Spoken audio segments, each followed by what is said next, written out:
મંગલમ ભગવાન વીરો મંગલમ ગૌતમ પ્રભુ મંગલમ સ્થૂલી ભદ્રાદ્યા જૈનો ધર્મોસ્તુ મંગલમ. 12 આરાની વ્યવસ્થા ક્યાં ચાલુ છે?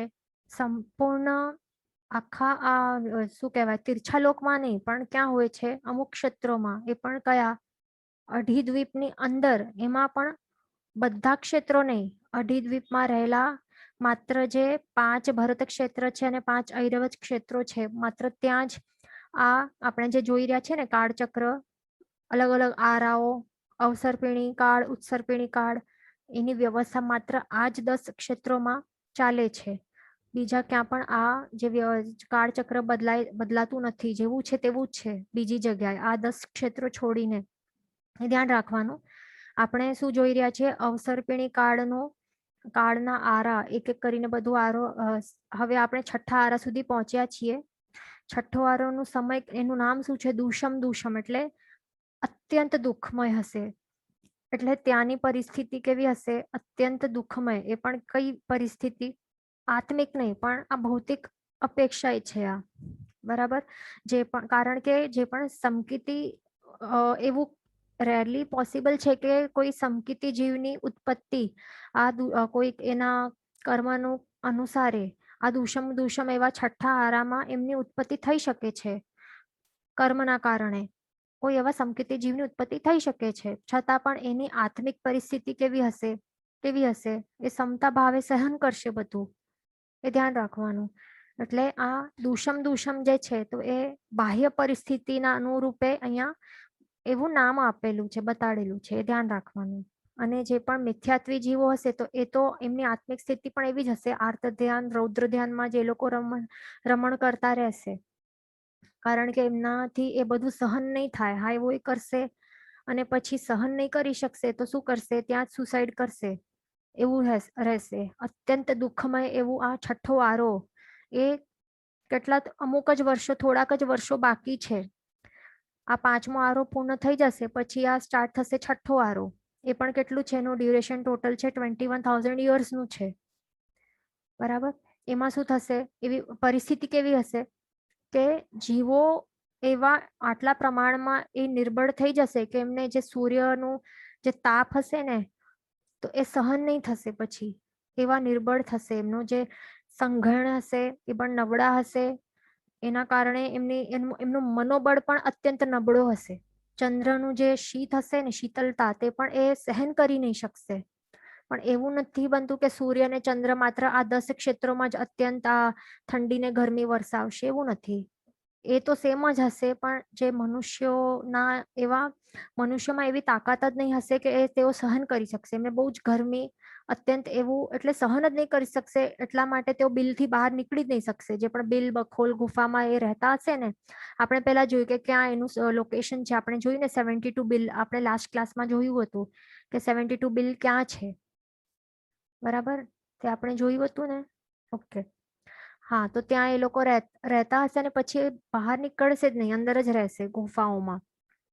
જે ગંગા ને સિંધુ નદીના જે કાંઠા છે, તો ત્યાં રહેલું જે આ પર્વત છે, તો એની ત્યાં અંદર રહેલા છે આ ગુફાઓ, 72 ગુફાઓ. ત્યાં જ અંદર જ છુપાયેલા રહેશે તે લોકો. તે ધ્યાન રાખવાનું. બરાબર. અને એમનો આહાર કેવો હશે? હવે ધરતીમાં જે પણ પ્રલયકારી વૃષ્ટિઓ વરસી હતી ને, 11 વૃષ્ટિઓ, મહાપ્રલયકારી ભયંકર વૃષ્ટિઓ સતત વરસી હતી. દરેક વૃષ્ટિ 7-7 દિવસે વરસી હતી. તો તેના કારણે શું થયું? જમીનમાં જે પણ બચેલું જે રસકસ હતું તે પણ બધું નાશ પામી ગયું. એટલે ધરતીમાં હવે કઈ વનસ્પતિ ઉગશે જ નહીં. વળી વરસાદ પણ થશે નહીં ને, ત્યાં વરસાદો કઈ થશે નહીં પછી. એટલે સારા પાણીના વરસાદ નહીં થશે કે જેનાથી પાછો, નહીં તો શું થાય? આપણે જોયું હશે ને કે વરસાદ પડે અને ગ્રીનરી ગ્રો, એટલે પ્લાન્ટ્સ એન્ડ ઓલ, ગ્રાસ એ બધું ગ્રો થવા માંડે ને. બધું શું થાય? નોર્મલી જ થાય ને. પણ ત્યાં વરસાદ જ નહીં પડશે એવા પાણીવાળા કે ત્યાં પછી વનસ્પતિની ઉત્પત્તિ થઈ શકશે. વનસ્પતિની ઉત્પત્તિ થાય તો પછી તે એનું આહાર કરી શકે ને, વનસ્પતિનો આહાર કરી શકે. પણ ત્યાં કઈ ધરતીમાં રસકસ હશે જ નહીં અને વરસાદો પણ એવા પડશે નહીં કે ત્યાં કઈ વનસ્પતિ કે ફ્રૂટ્સ કે વેજીટેબલ્સ કઈ ગ્રો થઈ શકશે. એટલા માટે તેમના પાસે કઈ ઓપ્શન રહેશે જ નહીં, પણ માત્ર શું? કાચો માંસાહાર જ કરવું પડશે. પણ કેવું? જે પણ આ નદી હશે ને, ગંગા સિંધુ નદી, એ પણ કેટલી હશે, હમણાં કેટલી વિશાળ એકદમ નદી છે, નદીઓ છે આ ગંગા. આપણે જોઈ હશે કે અથવા તો સાંભળી હશે, ફોટોઝમાં જોયું હશે, પણ એ એમના સમય કેવી હશે છઠ્ઠા આરામાં, માત્ર જે બળદનું ગાડો છે ને, તો એના બે પૈડા વચ્ચેનું કેટલું ડિસ્ટન્સ હશે, માત્ર એટલી જ પહોળાઈ વાળી આ ગંગા સિંધુ નદીઓ વહેશે, અને એની ઊંડાઈ પણ બહુ ખાસ નહીં હશે. એમાં પછી જે પણ ફિશીસ હશે, તો ફિશીસને એ લોકો કેચ કરશે, અને પછી એનું જે એ માંસાહાર કરશે તે લોકો, એવું બધું કરવાના છે. એટલે આપણને એ જ ઈચ્છા કરવી કે આપણો જન્મ એમાં નહીં થાય, ધર્મવાળા ક્ષેત્રમાં આપણો જન્મ થાય, તે જ આપણને પ્રભુને પ્રાર્થના કરવાની. અને આ ક્ષેત્ર ઉપર આપણને આસક્તિ ભાવ રહી ન જવું જોઈએ, નહીં તો અહીંયા જ પછી ઉત્પત્તિ થશે. કારણ કે જ્યાં આસક્તિ ત્યાં જ ઉત્પત્તિ, એ ધ્યાન રાખવાનું. અને શરીર એમનું કેવું હશે, આ મનુષ્યોનું અત્યંત કદરૂપું હશે. એમના શરીરો જે પણ પૂતગલોથી બનેલા હશે ને, તો એ અત્યંત અશુભ વર્ણ ગંધરસ સ્પર્શ વાળા હશે, જોવા પણ નહીં ગમે એકબીજાને, એવા પ્રકારના કદરૂપા હશે.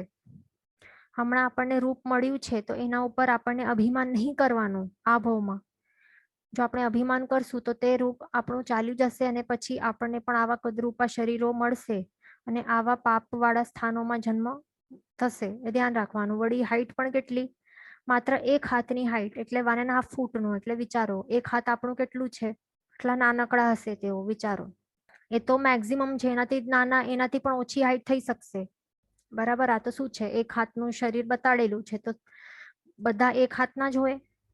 1 હાથના નહીં હોય ને. હમણાં 5મા આરામાં કેટલું છે, 7 હાથ છે ને મેક્સિમમ હાઈટ, તો બધા 7 હાથના છે?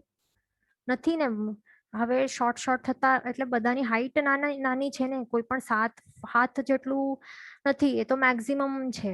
તો તેવી જ રીતે આ 1 હાથ પણ મેક્સિમમ છે, એનાથી ઠીંગણા હશે બધા, નાનકડા હશે.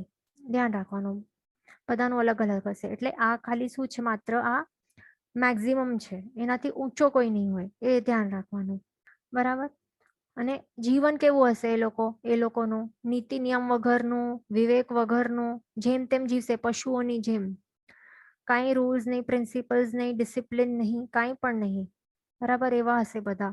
વળી એમનું આયુષ્ય કેટલું છે, માત્ર 15 થી 20 વર્ષનું હશે. એ પણ શું છે, અહીંયા મેક્સિમમ બતાડેલું છે, એનાથી વધારે નહીં હોય. પણ આટલું મેક્સિમમ પણ નહીં હોય, પછી ઓછું થતું જાય. જેવી રીતે છઠ્ઠો આરો આગળ ચાલતો જશે, તો ઓછા આયુષ્ય થતા જશે. આ તો મેક્સિમમ છે. 10 વર્ષનું હશે કોઈકનું માત્ર 8 વર્ષનું, 6, 7, 8 વર્ષનું. એટલે એવું એ ધ્યાન રાખવાનું. દેહમાં પણ કેટલી 8 પાંસળીઓ હશે, અને સંગણ એ હશે છેવટઠું સંગણ. છેવટઠું એટલે શું, એના અલગ નામો છે. છેદ સ્પૃષ્ટ સંગણ પણ કહેવાય, કે સેવાર્થ સંગણ પણ કહેવાય છે. છેવટઠું એટલે શું, લાસ્ટમું, સૌથી લાસ્ટમાં, એટલે સૌથી નબળામાં નબળું. એમ કેટલા છે સંગણ ટોટલ? 6 છે ને. તો 6 માંથી સૌથી છેવટો એટલે છઠ્ઠું સંગણ, એવું હશે. તો આ સંગણ કેવું આવે છે કે જે છેડા હોય છે ને બોન્સના, તો તે માત્ર સ્પર્શેલા હોય એવા. એટલે થોડુંક પણ એ ચાલતા થોડુંક પાણી હોય કે ન હોય, એને પડી જાય તો ત્યાં જ ફ્રેક્ચર થઈ જાય, હાડકાઓ ભાંગી જાય, ફ્રેક્ચર થઈ જાય, અથવા તો મૃત્યુ પણ પામી જાય. હમણાં પણ આપણે સાંભળ્યું હશે ને, હમણાં પણ એવો કેટલીક વખત સાંભળ્યું હશે એવા કેસીસ, કે કોઈક માજી એવા ચાલતા હોય ઘરમાં જ, પાણી થોડી પડેલું હોય, અને ત્યાં લસક્યા, અને શું થયું, ફ્રેક્ચર આવી ગયું, અથવા તો ત્યાં મૃત્યુ થઈ ગયું, માથા ઉપર વાગી ગયું અને મૃત્યુ થઈ ગયું. એવું હમણાં પણ આપણે સાંભળ્યું છે ને. તો એ છેવટનું સંગણ એવું છે આપણું, એટલા માટે એવું હોય છે, નબળા શરીર હોય છે. તો આ છઠ્ઠા આરામાં જન્મ લેનાર જે પણ મનુષ્ય હશે, તો એમના તો હજી પણ વિશેષ કરીને નબળા હશે સંગણ. એટલે થોડુંક પણ કંઈક થયું અને ત્યાં મૃત્યુ થઈ ગયું, ત્યાં જ ઇન્જુરી થઈ ગઈ, ફ્રેક્ચર બધું થઈ ગયું, એવું હશે. એટલે એવું છે. અને બીજું આ સંગણ વિશે શું છે, કે તેલના મર્દનની જરૂર હોય છે. એટલે તેલ એટલે જે સાંધાઓ છે, આપણા જોઈન્ટ્સ વગેરે છે, તો એમને કંઈક ના કંઈક એવા ન્યુટ્રિયન્ટ્સ જો આપતા રહીએ, તેલ વગેરેનું મર્દન આપતા રહીએ તો એ સ્ટ્રોંગ રહે, નહીં તો નબળા પડી જાય એવા હોય છે.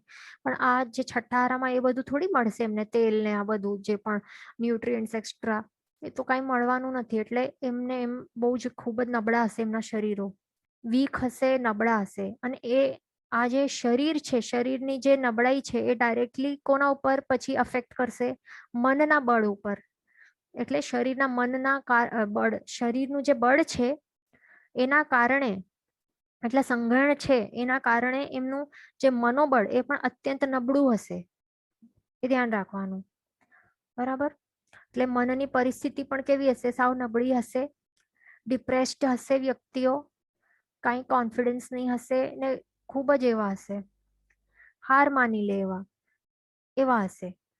એ ધ્યાન રાખવાનું. હાય હોય કરશે એટલે અત્યંત દુઃખની તો પરિસ્થિતિ હશે જ ને, ભૌતિક રીતે, બાહ્ય રીતે તો એવી જ હશે. તો તેના કારણે તેઓ બિલકુલ પણ સહન નહીં કરશે, એવું અત્યંત દુઃખમય જીવન હશે. તો તેના કારણે તેઓ સહન પણ નહીં કરશે અને સતત એવું એમનું આર્ત ધ્યાન ચાલુ જ હશે કન્ટિન્યુઅસલી. કારણ કે એવું જોયું ને આપણે, મનોબળ ખૂબ જ નબળું હશે. અને તેના કારણે પછી અને વળી કેવા શાસ્ત્રકાર ભગવાન શું કહે છે જો અહીંયા, કે નરકના દુઃખો જેવું દુઃખમય જીવન હશે એમનું, વિચારો એવું હશે. એટલે કેટલું જ ખૂબ જ દુઃખમય જીવન હશે. ખાવા માટે એવું કાંઈ મળશે નહીં, પછી અંદર અંદર જ ગુફાઓમાં રહેવાનું. હમણાં પણ આપણે સાંભળ્યું છે ને કે લોકડાઉનમાં કેટલા જણાના ઘરોમાં શું થાય છે, પેક, એટલે ઘરવાળા સાથે, એટલે બધા વ્યક્તિઓને સાથે રહેવું પડે છે. અને તેના કારણે કેટલા ઝઘડાઓ થાય છે, ડોમેસ્ટિક વાયલન્સના કેસીસ વધી ગયા છે, ડિવોર્સના કેસીસ, એટલે એ બધું સ્ટાર્ટ થઈ ગયું છે ને. ઝઘડા કેટલા થઈ રહ્યા છે કેટલાકના પરિવારોમાં લોકડાઉનના કારણે, એટલે કે એક જ જગ્યામાં પૂરીને રહેવાના કારણે. તો વિચારો, એમને તો બિલમાં જ રહેવું પડશે ને, ગુફાઓમાં એક સાથે જે પણ હશે તેઓ બધા કેવી રીતે રહેશે? ઝઘડા ઝઘડી ને આવું બધું કેવું હશે? વિચારી પણ આપણે એટલે ઇમેજિન પણ નહીં કરી શકે આટલું દુઃખમાં હશે. હમણાં તો આપણા પાસે કમ્ફર્ટ પણ છે ને, ત્યાં તો કાંઈ નહીં હોય, પંખા ન હોય, કાંઈ નહીં હોય, સોફા કાંઈ નહીં હોય, કપડાં પણ નહીં હશે એમના પાસે, વિચારો, કાંઈ નહીં હશે. એ ધ્યાન રાખવાનું. એટલે કેવું હશે? તો તેના કારણે પછી શું કરશે? આ બધી તેઓ સહન નહીં કરશે અને પછી કેટલાક શું કરશે? ઘાટાઓ પાડશે, એટલે કે ફાંસીઓ થી લટકી જશે, એટલે સુસાઇડ વગેરે કરશે. તો એનાથી તેઓ શું કરશે? ટ્રાય કે આ દુઃખમાંથી હું છૂટી જાઉં, એટલે પોતાનું જીવન ટૂંકાવી નાખશે તેના કારણે. પણ એવું થોડી હોય કે સુસાઇડ કરીને બધા આપણે જે પણ દુઃખો છે તો તેનાથી બચી જશું, એવું હોય? એવું નહીં હોય. કારણ કે તેના કારણે શું થાય, કોઈ પણ સ્યુસાઇડ કરે તો ત્યારે એ વખતે એની મનની સ્થિતિ કેવી હોય? ભયંકર આર્ત ધ્યાનમાં રહેલો હોય ને, આર્ત ધ્યાન, ભયંકર આર્ત ધ્યાન એના મનમાં ચાલુ હોય છે. અને એ પ્રીમેચ્યોર ડેથ કહેવાય, અકાળ મૃત્યુ. એટલે જ્યારે એનું આયુષ્ય કર્મ પૂરું થવાનું છે ત્યાં નહીં, ત્યારે નહીં, પણ એનાથી પહેલા જે પોતાને લટકાવી નાખે, તો તેના કારણે એ લાસ્ટ સમયમાં આયુષ્ય કર્મ તો બંધ થશે જ ને એનું. દેટ મીન્સ કે જ્યારે એની મનની પરિસ્થિતિ અત્યંત આર્ત ધ્યાન વાળી હશે, હાય હોય, એકદમ ભયંકર હાય હોય કરશે એ, અને એવી ભયંકર એવી દુઃખમય પરિસ્થિતિ હશે મનની, એ જ વખતે એનું આયુષ્ય કર્મ પણ બંધ થશે. તો પછી વિચારો કેવું થશે? દુર્ગતિનું થશે ને. એટલે આ દુઃખોમાંથી બચવા માટે એ સ્યુસાઇડ કરશે, પણ આયુષ્ય કર્મ પણ એવું જ બંધાશે દુર્ગતિ વાળું. તો એનાથી પણ ભયંકર વધારે આવતા ભાવમાં પછી એવી જ ગતિ મળશે, બરાબર? જે પણ નવા કર્મો, પાપ કર્મોના બાંધ્યા હશે હાઈવેના કારણે, તો અને આવી રીતે સુસાઇડ કરવાના કારણે, તો એના કારણે શું થશે? આવતા ભાવમાં પણ એને પછી દુર્ગતિ જ મળશે, અને દુઃખથી નેક્સ્ટ ભાવમાં પણ એને દુઃખની જ પ્રાપ્તિ થશે. એને કાંઈ પણ એવું રિલીફ નહીં મળશે, એટલે બચી નહીં જશે. કારણ કે કર્મો તો સાથે જ છે ને, આત્મા ઉપર છે જ ને. આવી રીતે સુસાઇડ કરીને કર્મોથી થોડી બચી શકાય છે. કારણ કે આત્મા તો સાથે જ ચાલવા, આપણે જ આત્મા છીએ ને, આપણા આત્મા ઉપર જ આ કર્મો બાંધેલા છે, તો એ તો સાથે સાથે ચાલવાના ને બીજા ભવોમાં પણ. કર્મથી થોડી ભાગી શકાય. એટલા માટે પછી આવતા ભવોમાં પણ એને પછી શું થશે? એવી દુર્ગતિની પ્રાપ્તિ થશે કે જેમાં હજી પણ વધારે એને દુઃખ ભોગવવો પડશે, એવું થશે પછી. એટલે ધ્યાન રાખવાનું, આ ભાવમાં પણ આપણને એવા બધા વિચારો નહીં કરવાના, ક્યારે પણ આર્ત ધ્યાનમાં ઉતરવું ન જોઈએ. હમણાં પણ જે પણ કોરોનાની સિચ્યુએશન જે પણ ચાલી રહી છે તો તેના કારણે ઘણા જણા મૃત્યુ પામે છે, તો તેના કારણે જે પણ ફેમિલી મેમ્બર્સ જે પણ છે તો એમને પણ હાઈવે બહુ વધારે આર્ત ધ્યાનમાં નહીં જવાનું. શું કરવાનું? નહીં તો શું થાય પછી એ જ વખતે શું થાય, આયુષ્ય કર્મનો બંધ થઈ જાય તો શું થાય, દુર્ગતિની પ્રાપ્તિ થાય. એટલા માટે હાઈવે ને બધું અવોઇડ કરવાનું, અટેચમેન્ટ્સ નહીં રાખવાના, આટલા ધ્યાન રાખવાનું. બરાબર. પછી બીજું શું કહે છે કે એવા કોઈ સમ્યક જ્ઞાનના એટલે સમ્યક જ્ઞાન વાળા હશે એવા પણ જીવો એટલે કે સમકીતી જીવો હશે. આપણે પહેલા જ કહ્યું કે છઠ્ઠા આરામાં પણ એવા કોઈ જીવો સમકીતી જીવોની ઉત્પત્તિ થઈ શકે છે. અને સમકીતી હોય એટલે સમ્યક દર્શન ગુણ એમના આત્મામાં હોય તો દેટ મીન્સ કે ઓટોમેટિકલી સમજી લેવાનું કે સમ્યક જ્ઞાન પણ છે એમના આત્મામાં. બંને સાથે જ સમ્યક જ્ઞાન સમ્યક દર્શન. તો તેના કારણે એ જે પણ દુઃખો હશે તો તે કેવી રીતે સમભાવે સહન કરશે. એટલે એમાં શું કરશે, સમભાવે એટલે શું કે જે થાય છે તો તે શરીરને થાય છે, મને કંઈ થતું નથી, એવું બધું એવી વિચારણામાં રહેશે તે લોકો. તો આવી રીતે સંભાવે બધું સહન કરશે કે કર્મોના કારણે થાય છે જે થાય છે તે. તો આવી રીતે શાંતિથી ભોગવશે, જે પણ આવી રીતે શાંતિથી ભોગવશે ને બધા દુઃખો છઠ્ઠા આરામાં, તો તેઓ પછી સમાધિ મરણ જેવું મરણ પામી શકશે અને સદગતિના એટલે સદગતિ પ્રાપ્ત થઈ શકશે એમને. તો એ હમણાં પણ એવું સમજી લેવાનું કે હમણાં પણ જે પણ પરિસ્થિતિ ચાલી રહી છે, હમણાં પણ પરિસ્થિતિ કાંઈ સારી નથી. બરાબર. તો હમણાં પણ શું કરવાનું, કંઈ પણ કર્મોના ઉદય જે પણ થાય છે તે કર્મોના ઉદયના કારણે થાય છે. તો એટલા માટે શું કરવાનું, સંભાવે સહન કરવાનું દુઃખો, શાંતિથી ભોગવવાના, બહુ વધારે લેવલમાં હાઈ હોય નહીં કરવાનું, રડવાનું નહીં, શોક નહીં મનાવવાનું, એ ધ્યાન રાખવાનું. જેટલું શાંતિથી ભોગવશું ને હાઈ હોય કર્યા વગર તો એટલા નવા પાપ કર્મો બંધાશે નહીં, ઓછા બંધાશે. એ ધ્યાન રાખવાનું. પછી આગળ શું આવે છે એ તો આપણે જોઈ લીધું, માછલાઓને એ લોકો શું કરે છે બધું આપણે આ જોઈ લીધું. બીજું શું છે કે એ કેવા હશે, એમનું જીવન વ્યવહાર કેવું હશે, આચાર વિચાર વગરના હશે તેઓ. એટલે discipline, rules, discipline, ethics, principles કાંઈ એમના જીવનમાં હશે નહીં, કાંઈ પણ વિવેક રહિત હશે તેઓ. અને પછી જોશે નહીં કે કોણ કોની માતા છે, કોણ કોની બહેન છે, કાંઈ નહીં, તીર સરખા હશે, નિર્લજ્જ હશે. હમણાં પણ એવા કેટલા વધી ગયા છે એવા વૃત્તિવાળા લોકો, પણ ત્યાં તો બધા એવા જ હશે, ઓલમોસ્ટ બધા એવા જ હશે. અને બીજું, સ્ત્રીઓ શું છે 6 વર્ષે જ ગર્ભ ધારણ કરશે આટલી નાની વયમાં. કારણ કે આપણે પહેલા જોયું કે એમનું મેક્સિમમ આયુષ્ય કેટલું છે, 15 થી 20 યર્સનું, પણ આ તો મેક્સિમમ છે. એનાથી ઓછા હશે, કોઈક હશે 10 વર્ષના, કોઈ 12 વર્ષ, 15 વર્ષ એવું. તો 6 વર્ષે જ તેઓ ગર્ભધારણ કરશે અને એક સાથે બહુ ઘણા બધા સંતાનોને જન્મ આપશે. જેટલું પણ આયુષ્ય છે એમાં ઘણા સંતાનોને જન્મ આપશે, એવું હશે. તો એટલા માટે આપણને ધ્યાન રાખવાનું કે હમણાંનો આપણા પાસે હમણાં સમય છે, હમણાં આપણને શક્તિ મળી છે અને મનોબળ પણ આટલું પણ આપણું નબળું નથી કે આપણે હમણાં જે દુઃખો મળે છે તો તે સહન નહીં કરી શકીએ. આટલું પણ આપણું નબળો મનોબળ નથી. એટલા માટે જે પણ આપણને દુઃખો મળે છે બધું સહન કરવાના. કારણ કે આ પણ સુખ છે. જે આ 5મો આરો છે દુષમ નામનો, એમાં પણ શું છે, સુખ નથી, સુષમ નથી ને. એનું નામ શું છે, 5મા આરાનું નામ છે દુષમ. એટલે એનું મિનિંગ શું, એકલું દુઃખ. તો હમણાં પણ ઓબ્વિયસલી દુઃખની જ પરિસ્થિતિ રહેવાની જ છે. સંપૂર્ણ જીવન સુધી આપણને સુખની પ્રાપ્તિ થવાની નથી, દુઃખ જ રહેવાનું છે.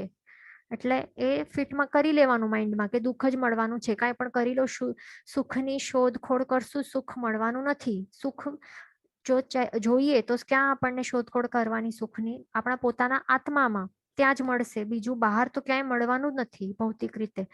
ખાસ ધ્યાન રાખવાનું. તો હમણાં આપણા પાસે હજી સમય છે, બધું બદલી નાખી શકીએ. આપણું જે ફ્યુચર છે it lies in are on hands. આપણે પોતે જ આપણું ફ્યુચર લખી શકીએ છીએ. નેક્સ્ટ ભાવ આપણા હાથમાં છે, આપણા ઉપર છે. આ ભાવ તો ભલે જેવું આપણે પહેલા જે કર્યું છે એના કારણે આ તો ફિક્સ થઈ ગયું છે, આ ભાવમાં જે મળવાનું છે. પણ આવતો ભાવ તો આપણા હાથમાં છે ને, આપણે લખી શકીએ છીએ આપણું પોતાનું ફ્યુચર. તો એવી રીતે આપણને ધર્મ ધ્યાનમાં આપણને રહેવાનું, આર્ત ધ્યાનમાં રમવાનું નહીં, એ ખાસ ધ્યાન રાખવાનું. પછી આગળ આપણે જોઈએ કે આ છઠ્ઠા આરામાં કેવા કેવા એટલે કયા પ્રકારના જીવો જન્મ લેશે. તો જે પણ પાપી હશે, પછી અધર્મી હશે, એટલે ધર્મ ગમે નહીં ને જેને, અને અધર્મ ગમે, પાપ કરવા ગમે, તો એવા એવા લોકો છઠ્ઠા આરામાં જન્મ લેશે.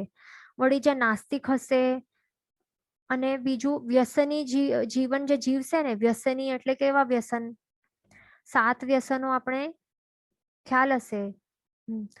7 વ્યસનો કયા કયા છે? ચોરી છે, જુગાર છે, માંસ સેવન, મદિરાનું સેવન, પછી શિકાર કરવાનું, પછી પરસ્ત્રી ગમન, વેશ્યા ગમન, એ બધું જે પણ આવા 7 વ્યસનોમાં જે ડૂબાયેલા હશે ને, કયા કયા? ચોરી, પછી જુગાર, પછી માંસ, મદિરાનું સેવન, પછી શિકાર અને પરસ્ત્રી ગમન અને વેશ્યા ગમન. તો આવા આ છે 7 વ્યસનો. તો એવા જે વ્યસનોમાં ડૂબેલા હશે આ ભાવમાં, તો તેઓની ઉત્પત્તિ ત્યાં થઈ શકે છે છઠ્ઠા આરામાં. ખાસ ધ્યાન રાખવાનું. એટલા માટે એમાં એવું જરૂરી નથી કે 7 કરશે તો તેઓ જ આ છઠ્ઠા આરામાં જન્મ લેશે. આમાંથી કોઈ એકમાં પણ આસક્તિ રહેલી હશે ને, કે ચોરીમાં કોઈને બહુ ગમે, કે જુગાર, હમણાં પણ જુગાર કેટલા રમે છે. જે એપ્સ આવ્યા છે ને, શું એપ્સ આવ્યા છે, MPL છે ને, શું છે, બેટિંગ કરવાનું, ક્રિકેટ, કેટલા એમાં નાના નાના બાળકો સ્ટાર્ટ થઈ ગયા છે. 10 રૂપિયા લગાડે, 500 કમાવે, બધું શું જ છે આ બધું? ક્રિકેટના જે IPL ગેમ્સમાં બેટિંગનો ધંધાઓ જે સ્ટાર્ટ થયા છે, શું છે? જુગાર છે ને. જુગાર નથી તો બીજું શું છે? એમાં કેટલા બધા એડિક્ટેડ થઈ ગયા છે. એમાં આપણને જવાનું જ ન હોય, બધું કરવાનું જ ન હોય. સટ્ટાઓ ને જુગાર, બેટિંગ, એ બધું આપણાથી બિલકુલ નહીં કરાય. ક્રિકેટમાં એ બધું ભલે એ લીગલાઇઝ થઈ ગયું છે, છતાં આ શું છે? જુગાર જ છે. અને એનાથી પાપ કર્મનું બંધ થાય. અને એમાં જો બહુ જ ડૂબી જશું ને, તો પછી વિચારી લો, પછી છઠ્ઠા આરામાં જન્મ થશે. પછી માંસનું સેવન, મદિરા સેવન, શિકાર. શિકારમાં શું આવી શકે? શિકાર એટલે શું? કે જે જંગલમાં જઈને આવી રીતે શૂટ કરી આવે, માત્ર એને શિકાર કહેવાય? કે એમ જ નિષ્કારણે એકેન્દ્ર, બેન્દ્ર, તેન્દ્ર, ચૌરેન્દ્ર, પંચેન્દ્ર જીવોની હત્યા કરવામાં જેમને ગમે, મજા આવે, તો એને પણ શિકાર કહેવાય? એને પણ કહેવાય ને. માત્ર જે આપણને લાગે કે જંગલમાં જઈને શૂટિંગ કરી આવે લાયન, ટાઈગર ને કે ડિયર ને, તો એને શિકાર કહેવાય, એવું નહીં હોય. ઘરમાં પણ બેસીને શિકાર કરી શકાય છે, કેન્દ્ર, બેન્દ્ર, તેન્દ્ર, ચૌરેન્દ્ર, પંચેન્દ્ર જીવોનું, અને એમાં બહુ મજા આવે લોકોને, તો એને પણ શિકાર કહેવાય. એટલે હિંસા જ સમજી લેવાનું, સિમ્પલ વર્ડ્સમાં. જીવોની હિંસા ધ્યાન રાખવાનું. ખાલી તિર્યંચ નહીં, મનુષ્યો પણ, મનુષ્યોની માનસિક પણ હિંસા કરીએ, કેવી રીતે પણ દુઃખો આપીએ, તો એ શિકાર જ કહેવાય. એવું જ પાપ, એવું જ લાગે. એટલા માટે બધું નહીં કરવાનું. પછી પરસ્ત્રી ગમન, વેશ્યા ગમન, એ બધું નહીં કરવાનું. એમાંથી એક પણ વ્યસનમાં ડૂબેલા જે પણ જીવો હશે, તો તેઓનું ઉત્પત્તિ ક્યાં થશે? છઠ્ઠા આરામાં. એવા એ ખાસ ધ્યાન રાખવાનું.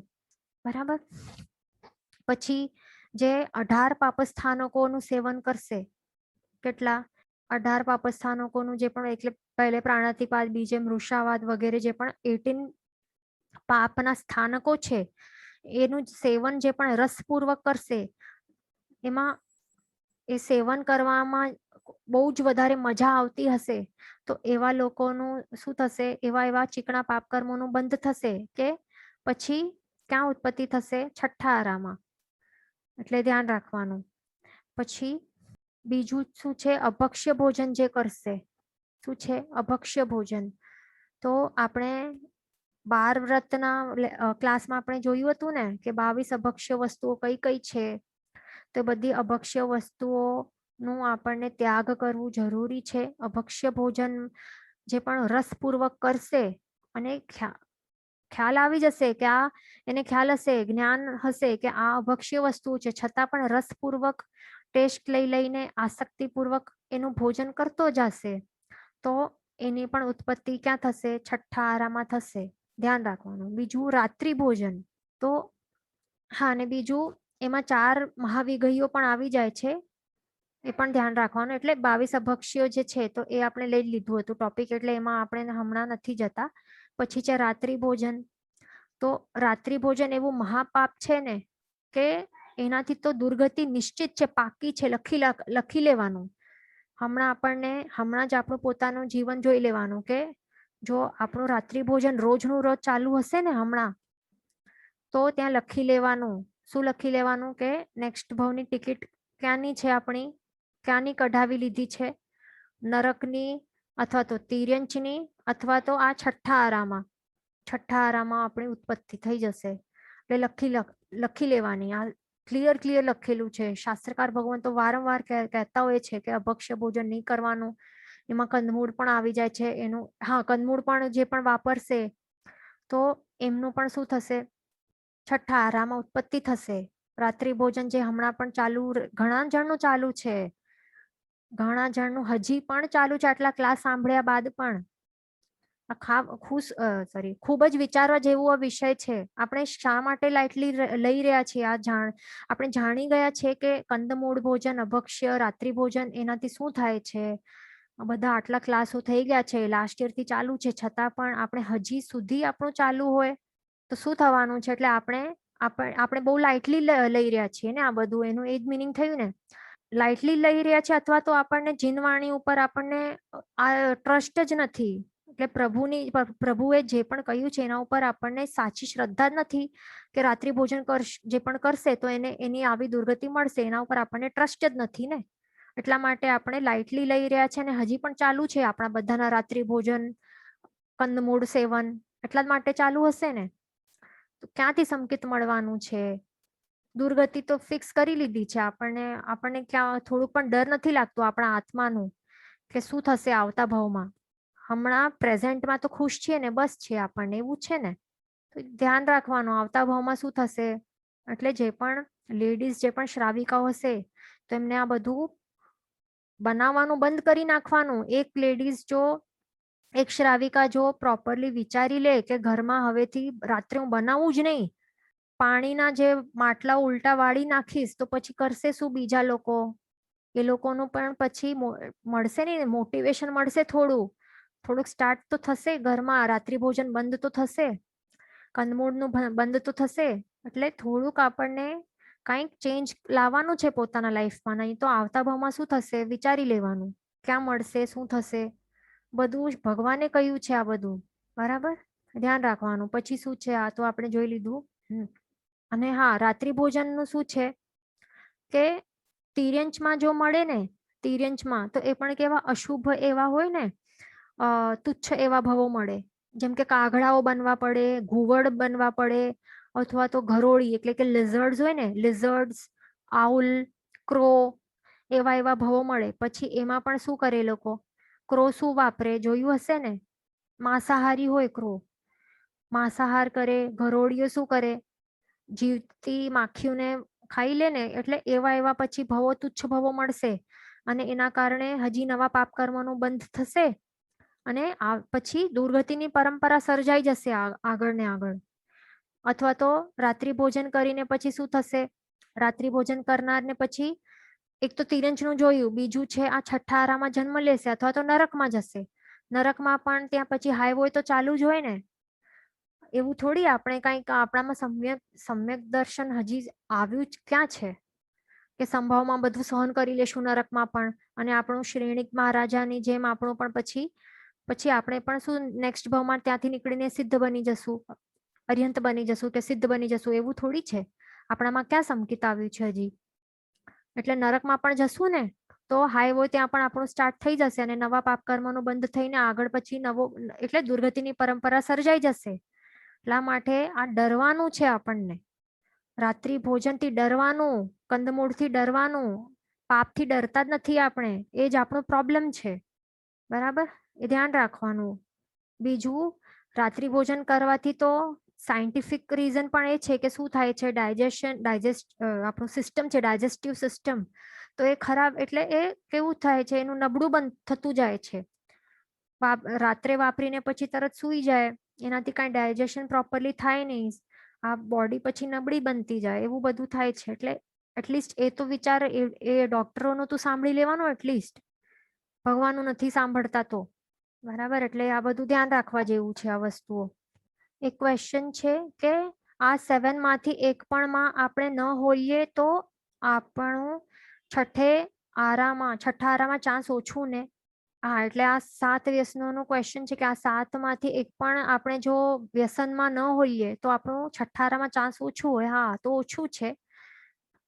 પણ સાથે સાથે એ પણ ધ્યાન રાખવાનું, આ પણ છે ને 22 અભક્ષ્યો છે તો એનું પણ ભક્ષણ નહીં કરવાનું, રાત્રિ ભોજનનું પણ ભક્ષણ નહીં કરવાનું.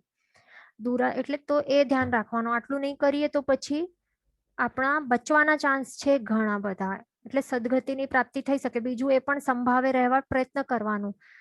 કારણ કે જે પણ વિચારી લેવાનું કે જે પણ 30 યર્સ અપ છે તો એના માટે, એટલે આ કઈ નિયમ નથી, કારણ કે બધાના આયુષ્ય તો એમ અલગ જ છે, પણ એમ એક એવું જ વિચારી લેવાનું કે 30 અપ છે તો એને પછી આયુષ્ય કર્મ અનુબંધ ક્યારે પણ થઈ શકે છે. એટલે પછી સંભાવમાં રહેવાનું, ખૂબ ખૂબ પ્રયત્ન કરવાનું પછી. બરાબર, એ ધ્યાન રાખવાનું. એક ક્વેશ્ચન છે કે વિચ સંઘર્ણ ઇઝ ધેર ઇન 5th આરા. એટલે આ આરાનું ક્વેશ્ચન છે. 5મા આરા એટલે દુષમ આરામાં કયો સંઘર્ણ છે? તો હમણાં છઠ્ઠો સંઘર્ણ છે. આપણા બધાનું કેવું છે? છેવટું સંઘર્ણ છે. પણ આ જે છઠ્ઠા આરા વાળા જે સંઘર્ણ છે ને એમના જેટલું આપણું નબળું નહીં હશે. એમનાથી આપણું વધારે, એટલે એમનું વધારે આપણાથી ખૂબ ખૂબ જ વધારે નબળું હશે. આપણું મનોબળ પણ સ્ટ્રોંગ છે એમના કરતા. એ ધ્યાન રાખવાનું. એટલે ભલે આપણું પણ આ છે છેવટું, અને છઠ્ઠા આરા વાળા જીવોનું પણ ભલે છેવટું સંઘર્ણ હશે, પણ એમાં પણ ફરક હશે. એમનું વધારે દુર્બળ હશે, નિર્બળ હશે. એ ધ્યાન રાખવાનું. અહીંયા એક ક્વેશ્ચન છે કે આપણા ક્લાસના પહેલા અમને ખબર જ ન હતી એટલે ત્યારે રાત્રિ ભોજન કરતા હતા, બટ હેવ ટુ ટોટલી 24 જ હવે તો ટોટલી 24 જ કરીએ છીએ because of previous life next like નરકનું નક્કી ખરું?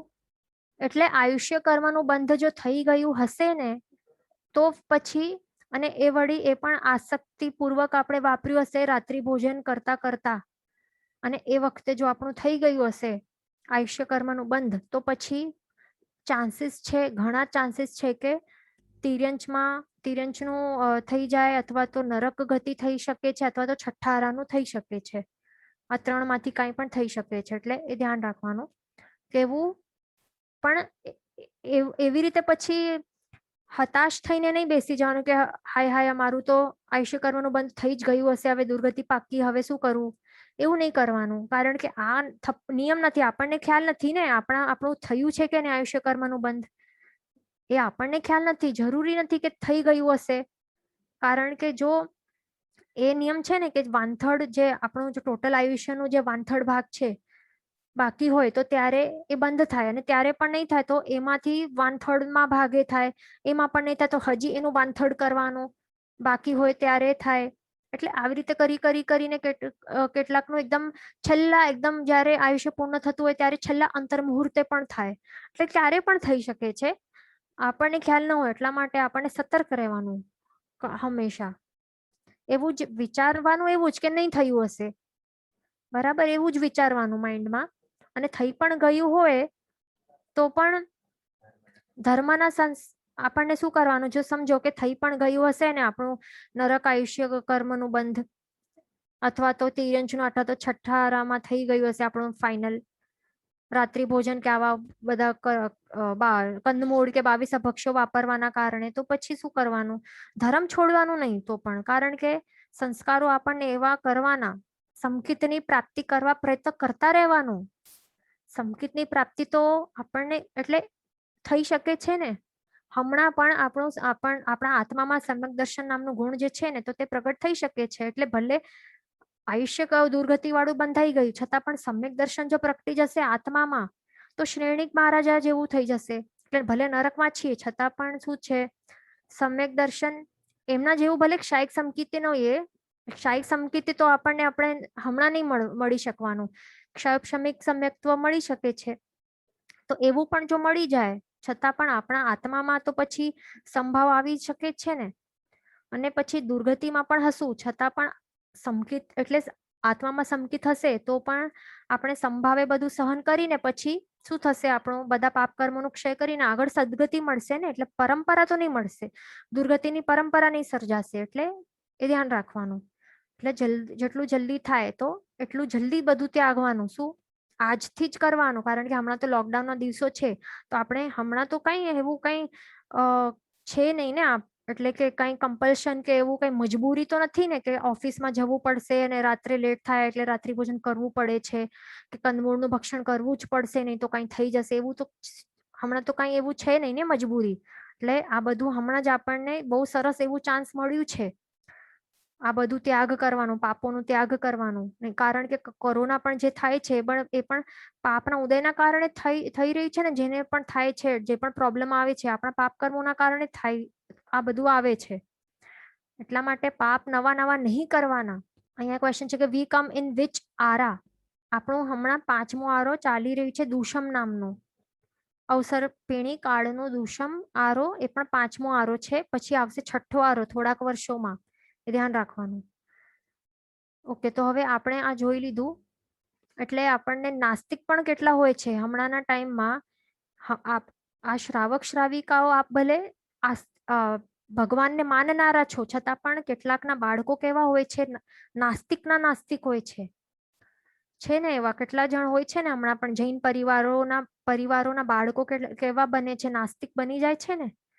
એમના પેરેન્ટ્સ છે તો તે ધર્મ એટલે ભગવાનને બિલીવ કરનારા હોય, પણ આ જે બાળકો છે એ સાવ નાસ્તિક હોય છે, કારણ કે સ્કૂલિંગ એવા એવા ઠેકાણે થાય છે, કોલેજ પણ એવા એવા ઠેકાણે જાય છે કે જ્યાં એમનું સર્કલ એવું હોય, તો એના કારણે પછી મોડર્નાઇઝેશન આવે માઇન્ડમાં, બરાબર. અને આ ભગવાન ને ધર્મ ને બધું કેવું લાગે, આઉટડેટેડ લાગે. તેના કારણે બધું ભગવાનને માનતા ન હોય, તો એવા નાસ્તિકો પણ એ ધ્યાન રાખવાનું, નાસ્તિકો હશે તો તેઓની પણ ઉત્પત્તિ અહીંયા જ થશે 6ઠ્ઠા આરામાં. એટલે પહેલાથી જ સંસ્કારો આપવાના ધર્મના, એ ધ્યાન રાખવાનું. અહીંયા ક્વેશ્ચન છે કે ઘરવાળા નથી માનતા, બધું કરી આપવું પડે છે. તો એવું સિચ્યુએશન હોય ને તો પછી એમને શું કરવાનું, થોડીક પ્રેરણા આપવાની, થોડીક પ્રેરણા, એટલે બહુ હાઈ ડોઝની પણ પ્રેરણા નહીં આપવાની, નહીં તો એમને હજી પણ ઝઘડા કે ક્લેશ કંકાશ થાય એવું વાતાવરણ નહીં થાય, એ ધ્યાન રાખવાનું. થોડીક એટલે જે દુષ્પરિણામો છે ને એ બતાડવાના. શું કરવાનું, દુષ્પરિણામો છે ને કંદમૂળ ને બધું વાપરવાના દુષ્પરિણામો બતાવવાનું સ્ટાર્ટ કરવાનું. તો થોડુંક એમને એટલીસ્ટ જે પાપ કર્મોના જે દુષ્પરિણામ મળશે ને તો એનાથી ડર લાગશે ને, તો એટલીસ્ટ એ સ્ટોપ કરશે. કારણ કે જીનાજ્ઞા ઉપર હજી એટલે જીનાજ્ઞા આ છે એવી રીતે આપણે કહીશું ને તો એ નહીં માને, પણ દુષ્પરિણામોથી હજી ડર લાગી શકે છે. એટલે ધીરે ધીરે એવી રીતે બતાડવાનું. અને બધું કરી આપવું પડે તો રડતા દિલે કરવાનું. શું કરવાનું, રડતા, ખૂબ રડતા દિલે કરવાનું. અને એનું પ્રાયશ્ચિત આલોચના લઈ લેવાની, પણ પોતે વાપરવાનું નહીં બિલકુલ પણ. પોતે તો બાધા લઈ લેવાની, પોતે તો બિલકુલ નહીં વાપરવાનું, એ ધ્યાન રાખવાનું, બરાબર. તો આવી રીતે છે આ 6ઠ્ઠા આરાનું. હવે આગળ આપણે ચાલીએ ઉત્સર્પિણી કાળ તરફ.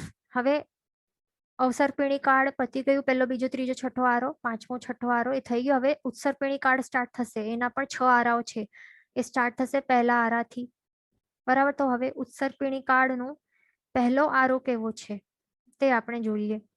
તો એ અવસર્પિણી કાળનો જે 6ઠ્ઠો આરો છે ને, આપણે શું કરીએ, અને આમાં જ આપણે જોઈ લઈએ તો સમજાઈ જશે. હા, તો એમાં શું છે કે અવસર્પિણી કાળનો જે લાસ્ટ 6ઠ્ઠો આરો હતો આવશે ને, હમણાં આવવાનું છે, તો તેવો જ હશે. આ ઉત્સર્પિણી કાળનો પહેલો આરો સેમ હશે. એટલે સમજી લો ને કે ડબલ એવો હશે. 6ઠ્ઠા આરા જેવું જ પહેલો આરો પણ એવું. એટલે 21,000 years પ્લસ 21,000 years એટલે કેટલા થયા એવા ભયંકર, 42,000 years હશે એવા ભયંકર એવા years, આટલા બધા. તો એટલા ટાઈમ સુધી આ ચાલતો રહેવાનું છે. પછી હવે ઉત્સર્પિણીનો બીજો આરો કેવો હશે, એ હમણાં કેવું છે 5મો આરો એવો જ હશે, ઉત્સર્પિણીનો બીજો આરો. પણ ડિફરન્સ શું છે એમાં, માત્ર કે સ્ટાર્ટ થશે ને, સોરી, આ 6ઠ્ઠો આરો જ્યારે સ્ટાર્ટ થયું હતું, 5મો આરો જ્યારે અંત થયું હતું આ અવસર્પિણી કાળમાં, તો ત્યારે શું થયા હતા, સ્ટાર્ટિંગમાં 11 વૃષ્ટિઓ થઈ હતી ને, પ્રલયકારી વૃષ્ટિ, અગ્નિવૃષ્ટિ, પછી વિષવૃષ્ટિ ને શું વૃષ્ટિઓ હતી, વજ્રવૃષ્ટિ ને થઈ હતી ને પ્રલયકારી વૃષ્ટિઓ ત્યારે 6ઠ્ઠા આરાના પ્રારંભે. પણ અહીંયા શું ડિફરન્સ છે, આ ઉત્સર્પિણી કાળના પ્રારંભમાં જે બીજો આરો હશે તો એના આરંભમાં શું થશે, 5 એવા મહામેઘ વરસે. કેવા 5, તો એના કારણે શું થશે તે આપણે જોઈ લઈએ. આ પણ પાકું કરવાનું છે બધાને. સૌથી પહેલા તો સ્ટાર્ટિંગમાં પુષ્કરાવર્ત મહામેઘ એ વરસશે, પણ કેટલા 7 ડે સુધી કન્ટિન્યુઅસ જોરદાર વરસશે. તો અત્યાર સુધી આ ભૂમિ કેવી હતી? અત્યંત ઉષ્ણ બની ગઈ હતી ને, કારણ કે કેવું હતું એકદમ બિલકુલ પણ વરસાદ નહીં પડે તો જમીન કેવી બધું એ જે તાપ છે સૂર્યનું એ બધું એ એબ્ઝોર્બ કરી લે અને એકદમ સૂકી ટાટ બની જાય ને, રસકસ વગરની સૂકી ટાટ બની ગઈ હશે જમીન આખી. કેટલા એ પણ 42,000 યર્સ સુધી વરસાદ જ નહીં પડ્યો હોય, વિચારો તો કેવી થઈ જાય ભૂમિ. હમણાં પણ સમજો કે 1 વર્ષ સુધી વરસાદ નહીં પડે તો કેવું થાય, ગરમ ગરમ કેવું થઈ જાય બધું, જમીન પણ કેવી થઈ જાય ઘરમાટ વાળી. તો ત્યાં 42,000 યર્સ સુધી વરસાદ જ નહીં પડ્યો હોય તો જમીન કેવી થઈ ગઈ હશે, ગરમા ગરમ થઈ ગઈ હશે, સૂકી ટાટ આખી ક્રેક્સ વાળીને કેવી થઈ ગઈ હશે એ આપણે ઇમેજિન જ નહીં કરી શકીએ, વિચારો. તો ત્યાં હવે પુષ્કરાવર્ત મહામેઘ એને 7 ડે સુધી અખંડ વરસવું પડશે. તો ત્યારે જે ઉષ્ણતા હતી ને ગરમ ગરમ એ શાંત થશે. પછી ધીરે ધીરે આ બધું પાણી અબ્ઝોર્બ કરશે ભૂમિ. તો ધીરે ધીરે અબ્ઝોર્બ કરીને નીચે નીચે પાણી જશે અંદર અબ્ઝોર્બ થઈને, તો આખી શાંત થશે ઘરમાટેની. પછી નેક્સ્ટ શું વરસશે? ક્ષીર મહામેઘ. ક્ષીર મહામેઘ કેવું મુશળધાર કન્ટિન્યુઅસ 7 ડે સુધી એ વરસશે. તો એના કારણે શું થશે? તો એમાં જે ભૂમિમાં કેવા હતા વર્ણગંધ રસ સ્પર્શ કેવા અશુભ બની ગયા હતા ને, વરસાદ વિના હતા 42,000 યર્સ વરસાદ વગરના, અને પ્રલયકારી વૃષ્ટિઓ પણ પડી હતી. તો એ વૃષ્ટિઓમાં કેવી આપણે જોયું હતું ને કે કેવા કન્ટેમિનેટેડ અને પીવા લાયક પાણી ન હોય એવું અને ક્ષાર વાળું હતું ને, ક્ષાર વૃષ્ટિ પડી હતી ને કેવી કેવી એસિડ વૃષ્ટિ હતી, એસિડ રેન હતી. પછી શું વિષ વૃષ્ટિ હતી, કેવી કેવી વૃષ્ટિઓ હતી, અરસ વિરસ ખાર ખાત્ર કેવી કેવી વૃષ્ટિઓ હતી, અપેય અગ્નિ ચંડ કેવી કેવી વૃષ્ટિઓ પડી હતી. તો તેના કારણે કેવા કેવા પૂતગલો તેમાં મિક્સ થઈ ગયા છે, અશુભ એવા એસિડિક ને પોઈઝનસ ને ટોક્સિક ને બધું. તો એના કારણે બધું અશુભ વર્ણગંધ રસ સ્પર્શ વાળા પૂતગલો હતા એમાં ધરતીમાં. તો હવે ક્ષીર મહામેઘના કારણે શું થશે? એ ભૂમિમાં શુભ વર્ણગંધ રસ સ્પર્શ એટલે પૂતગલો સારા પૂતગલો બની જશે ત્યાં. શુભ વર્ણગંધ રસ સ્પર્શ વાળી ભૂમિના જે પણ સોઇલ હશે કે ન્યુટ્રિયન્ટ્સ હશે તો તેવા શુભ વર્ણગંધ સ્પર્શ વાળા બનશે, એ ધ્યાન રાખવાનું. પછી આગળ નેક્સ્ટ 7 ડે સુધી ઘૃત મહામેઘ વરસશે. 7 ડે સુધી કન્ટિન્યુઅસ મહામેઘ છે એટલે જોરદાર વરસશે, મુશળધાર વરસશે. તો આ નામ ઉપરથી જ ખ્યાલ આવે છે કે ઘૃત મહામેઘ એટલે કેવું ચિકાસ વાળું, ઘી જેવું, ઘી સરખું. એટલે ઘી ના હોય તો પાણી. અને આ ઉપર ક્ષીર મહામેઘ પણ શું છે? ક્ષીર એટલે કે ખીર કે એવું નહીં પડે, દૂધ નહીં પડે, પણ શું હોય? પાણી છે. આ શું છે? ક્ષીર મહામેઘ નામ છે પણ છે એ પાણી. પણ પાણીમાં પ્રોપર્ટીઝ કેવી હોય? દૂધ જેવી પ્રોપર્ટીઝ હશે, વિચારો, દૂધ જેવું હશે. એનું નામ શું છે? ક્ષીર મહામેઘ. દૂધ જેવા ન્યુટ્રિયન્ટ્સ વાળા પાણી હશે અને એના કારણે તત્વો આવી જશે એટલે શુભ વર્ણગંધ રસ સ્પર્શ ઉત્પન્ન થશે એમાં, એ ધ્યાન રાખવાનું. પછી અઘૃત મહામેઘ એટલે ઘી જેવું પણ ઘી નહીં પણ પાણી હોય, એ ધ્યાન રાખવાનું. તો એના કારણે શું થશે? ઘી જેવું હશે આ પાણી, એટલે એના કારણે પછી ચિકાસ ઉત્પન્ન થશે, સ્નિગ્ધતા. ચિકાસ બહુ જરૂરી હોય ને માટીમાં, કોઈ પણ ફર્ટાઇલ સોઇલ હોય તો એમાં સ્નિગ્ધતા હોવી જરૂરી છે, બરાબર ને? તો એના કારણે પછી ફર્ટિલિટી થશે, એટલે આ સોઇલ છે ને એમાં ફર્ટિલિટી ઉત્પન્ન થશે, ફર્ટાઇલ બનશે આ બધું જે પણ ભૂમિ છે ને તે, એ ધ્યાન રાખવાનું. પછી ચોથો આવશે વરસશે અમૃત મેઘ, અમૃત મહામેઘ. એ કેવું હશે? 7 ડે સુધી ગાજવીજ સાથે વરસશે, વિચારો, જોરદાર વરસશે. હવે ભૂમિ જે ઘૃત મેઘના કારણે કેવી થઈ હતી? ફર્ટાઇલ થઈ હતી ને. તો હવે અમૃત મેઘના કારણે શું થશે? હવે એના કારણે વૃક્ષ ગુલ્મ લતા ને બધી જે વનસ્પતિઓ, અનેક અલગ અલગ પ્રકારની વનસ્પતિઓ બધી ઉત્પન્ન થશે. એટલે પ્લાન્ટ્સ, ટ્રીઝ, ક્રીપર્સ બધું ઉત્પન્ન થશે. કારણ કે હવે જે ફર્ટાઇલ થઈ હતી સોઇલ, તો હવે એની અંદર પછી અમૃત મેઘના કારણે શું થશે? એવી યોનિઓ ઉત્પન્ન થશે કે જે આ વનસ્પતિકાય જીવોની ઉત્પત્તિ લાયક હશે, ફેવરેબલ કન્ડિશન્સ હશે. તો એના કારણે બધી વનસ્પતિઓ ઉત્પન્ન થશે, હવે સ્ટાર્ટ થશે બધી ઉત્પન્ન થવાનું. બરાબર, એટલે આવી રીતે ધરતીમાં રસકસ આવે છે, ફર્ટાઇલ બને છે, પછી આવી યોની ઉત્પન્ન થાય છે, વનસ્પતિકાય જીવોને ઉત્પન્ન થવા યોગ્ય યોની ઉત્પન્ન થાય છે. પછી છેલ્લો અને પાંચમો રસ મેઘ વરસશે. આ મહામેઘ એ 7 ડે સુધી કન્ટિન્યુઅસ વરસશે. અને હવે એના કારણે શું થશે, જે વનસ્પતિઓ જે ઉત્પન્ન થઈ છે એમાં 5 પ્રકારના રસ ઉત્પન્ન થશે. રસ એટલે કેવા રસ? 5 પ્રકારના રસ કયા છે? જે એક સ્વીટ છે, કડવો છે, ખાટો છે, તુરો છે અને કડવો છે. આ 5 પ્રકારના ટેસ્ટ, આ પર્ટિક્યુલર ટેસ્ટ ઉત્પન્ન થશે. તીખો, કડવો, તુરો, પછી સ્વીટ, મધુર અને આ ખાટો. આ 5 પ્રકારના ટેસ્ટ ઉત્પન્ન થશે હવે વનસ્પતિમાં. તો હવે એ વાપરવા યોગ્ય, એટલે ઘણી બધી વનસ્પતિ વાપરવા યોગ્ય પણ બની જશે. તો આવી રીતે કન્ટિન્યુઅસ કેટલા થયા? 5 7 35 ડેઝ સુધી કન્ટિન્યુઅસ આ વરસશે આ મેઘ. તો એના કારણે પછી જે ભૂમિ છે ને, તો એમાં વનસ્પતિકાય ની ઉત્પત્તિ થશે. એટલે હવે ફ્રૂટ્સ, વેજીટેબલ્સ એ બધું ઉત્પન્ન થશે. તો હવે એના કારણે આજે ગુફાઓમાં રહેનારા હતા ને બધા વ્યક્તિઓ, મનુષ્યો, તો હવે એ 72 બિલોમાંથી નીકળશે બહાર, કે હવે તો ફરવા યોગ્ય બની ગઈ છે હવે ભૂમિ, ઠંડક વાળી ને ગ્રીનરી થઈ ગઈ છે, કેટલું સરસ બની ગયું છે. એના કારણે બધા હવે પછી નક્કી કરશે કે હવેથી આવું માંસાહાર હવે આપણે બંધ કરીએ, માછલીઓ વાપરવાનું બંધ કરીએ. અને જે આવી ટેસ્ટી જે વનસ્પતિઓ છે, એવા કલરફુલ ફ્રૂટ્સ છે, સ્વીટ ફ્રૂટ્સ છે, તો એ બધું આપણે વાપરવા સ્ટાર્ટ કરીએ. આવી રીતે તેઓ નક્કી કરે છે. અને પછી આવી રીતે આ વેજીટેરિયન બને છે. એટલે બરાબર, પછી ધીરે ધીરે આવું બધું આવું સરસ સ્વાદિષ્ટ આહાર એ લોકો વાપરવા લાગે છે, તત્વવાળું, ન્યુટ્રિયન્ટ્સ વાળું. તો તેના કારણે પછી શું થાય છે, એમના જે શરીરના જે બળ છે ને, એટલે એ ડાયરેક્ટલી આહાર કરે તો પછી બોડીમાં ન્યુટ્રિયન્ટ્સ મળે ને, અને ન્યુટ્રિયન્ટ્સના કારણે પછી શું થાય, શક્તિ આવે ને. એટલે હવે બોડીના જે પૂતગલો છે, વર્ણ, ગંધ, રસ, સ્પર્શ, એ બધું સારા શુભ બનતા જશે.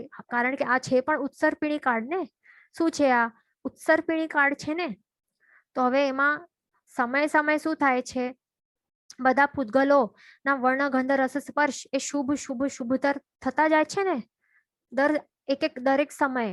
તો આવી રીતે થાય છે, બધું શુભ બનતું જાય છે. અને જે મનુષ્ય છે એમના આયુષ્ય, બળ, બુદ્ધિ, કાંતિ એ બધી વધતી જાય છે, શુભ બનતી જાય છે. ધરતીના રસકસ શુભ બનતા જાય છે. એટલે એટલે વધતું જાય છે જે સારું છે તે. તો આવી રીતે સારો એવો આહાર, ન્યુટ્રિયન્ટ્સ વાળો આહાર વાપરીને પછી એમના બોડી ઉપર ઇફેક્ટ થાય છે. અને ધીરે ધીરે પછી બળ વધતું જાય છે. અને હવે 6 સંઘરણ, 6 સંસ્થાન ઉત્પન્ન થાય છે એમાં. અને આયુષ્ય પણ કેટલું વધીને 130 યર્સ જેટલું એ આરાના અંતે થાય છે. એટલે સ્ટાર્ટિંગમાં કેટલું છે, ઓછું છે. સમજો 20 વર્ષ છે, તો 20 વર્ષથી વધીને, એટલે પછી વિચારો ને, એટલે પેરેન્ટ્સ નાના આયુષ્યના હોય પણ એમના જે બાળકો હોય તો એ મોટા આયુષ્યના હોય. હજી એમના બાળકો હજી વધારે મોટા આયુષ્ય વાળા. એટલે કેવું ઉલટું થશે. હમણાંનો ટાઈમ કેવું છે, આપણા જે ગ્રેટ ગ્રાન્ડ ફાધર્સ હતા એમના એ 100 વર્ષ વાળા હતા. હવે એમના બાળકો ઓછા આયુષ્ય વાળા થતા જાય છે ને આગળ. તો અહીંયા ઉલટું થાય છે, પેરેન્ટ્સ કરતા એમના બાળકોના આયુષ્ય મોટા થતા જાય છે. એવું અંતે સુધી 130 યર્સ જેટલું મેક્સિમમ આયુષ્ય થઈ જાય છે. અહીંયા ક્વેશ્ચન છે કે 5 or 7 ટાઈપ્સ ઓફ રેન.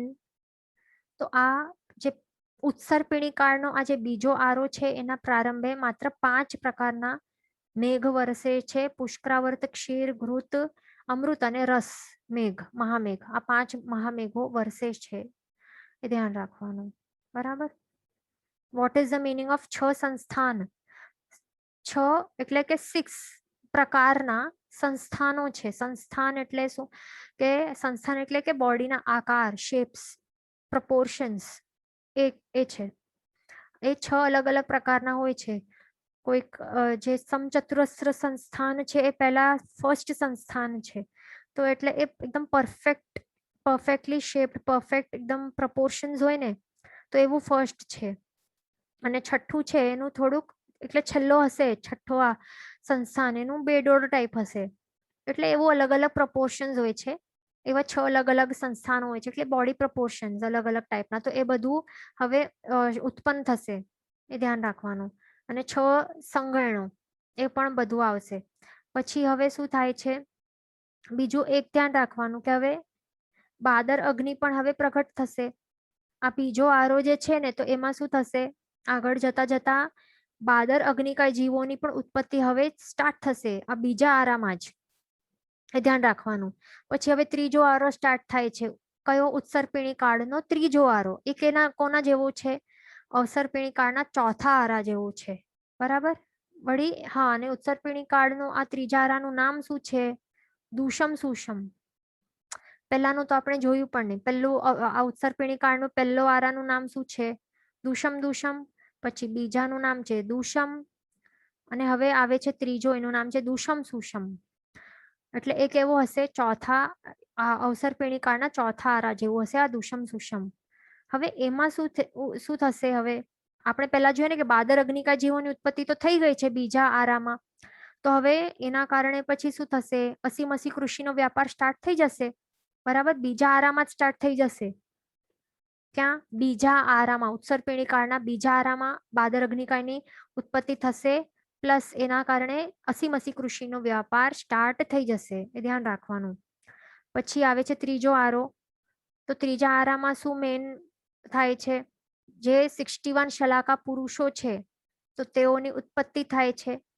હા, બીજું અહીંયા એ પણ ધ્યાન રાખવાનું કે હવે આપણે અવસર્પિણી કાળમાં શું જોયું હતું કે બધું જે પ્રથમ તીર્થંકર ભગવંત છે, જ્યારે તેઓ રાજ્ય અવસ્થામાં હોય છે, તો ત્યારે તેઓ ઔચિત્ય પાલનના કારણે અને કર્તવ્યના કારણે શું બધાને શીખવાડે છે ને, પુરુષોની કલાઓ, સ્ત્રીઓની કલાઓ, અને અસી મસી કૃષિ કેવી રીતે કરવાનું, એ બધું શીખવાડે છે. પણ અહીંયા કોઈ આવી રીતે ભગવાન શીખવાડતા નથી. પણ શું થાય છે અહીંયા? શું થાય છે કે જે પણ, એટલે કોઈક એવું વ્યક્તિ હોઈ શકે છે કે જેને પછી શું થાય છે, જાતિ સ્મરણ જ્ઞાન થઈ શકે છે કોઈકને.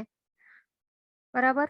શું થાય છે? જાતિ સ્મરણ જ્ઞાન થઈ શકે છે કોઈને, અને તેના કારણે પછી એને બધું યાદ આવી જાય છે કે કેવી રીતે કરવાનું. પછી એ શીખવાડે બધાને. અથવા તો કોઈ ક્ષેત્ર અધિષ્ઠિત દેવ હોય તો તે દેવ આવીને શીખવાડે બધાને, તે બતાડે કે કેવી રીતે શું કરવાનું.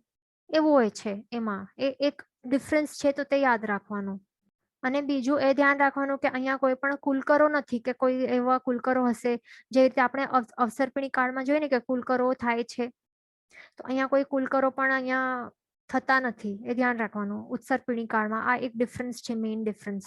તે ખાસ ધ્યાન રાખવાનું અહીંયા. હવે બીજું આપણે, હા, અને બીજું ત્રીજા આરામાં, હા, અહીંયા શું કોણ કોણ થાય છે? 61 શલાકા પુરુષો થઈ જાય છે ત્રીજા આરામાં જ. એટલે કોણ કોણ? ટોટલ 23 તીર્થંકરો થાય છે, 11 ચક્રવર્તી, 9 બળદેવ, 9 વાસુદેવ, 9 પ્રતિવાસુદેવ. તો ટોટલ 61 શલાકા પુરુષોનો જન્મ આ થર્ડ આરામાં જ થઈ જાય છે. પછી બચે કોણ છે? માત્ર એક તીર્થંકર ભગવંત અને એક ચક્રવર્તી બચે છે ને, તો તે થશે ઉત્સર્પિણી કાળના ચોથા આરામાં. જીન વચન વિરુદ્ધ બોલાયું હોય તો મિચ્છામિ દુક્કડમ સર્વમંગલ માંગલ્યમ સર્વ કલ્યાણ કારણમ પ્રધાનમ સર્વધર્માણમ જૈનમ જયતિ શાસનમ પ્રણામ.